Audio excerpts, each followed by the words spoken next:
খাগড়াছড়ি আনন্দনগরের গণসংযোগে বিএনপির উপদেষ্টা ও নারী নেত্রী জাকিয়া জিন্নাত বিথি। বিপ্লব তালুকদার, খাগড়াছড়ি।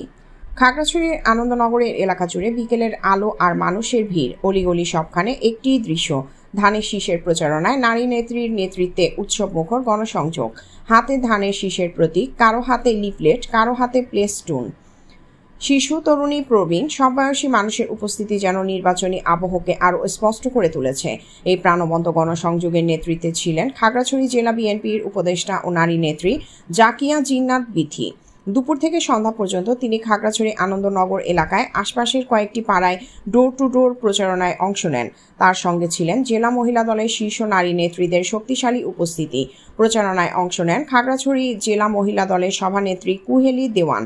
এছাড়াও উপস্থিত ছিলেন খাগড়াছড়ি সনাতন সমাজ কল্যাণ পরিষদ কেন্দ্রীয় কমিটির সদস্য সচিব ও জেলা বিএনপি নেতা অশোক মজুমদার, সাধন দে, বিএনপি সাধন, বিএনপি নেতা সাধন চন্দ্র পাল, সুজিত চৌধুরী ও রাজীব রায় এবং জেলা মহিলা দলের অন্যান্য সিনিয়র নেত্রী, স্থানীয় ইউনিটের নেতাকর্মী ও বিপুল সংখ্যক সমর্থক।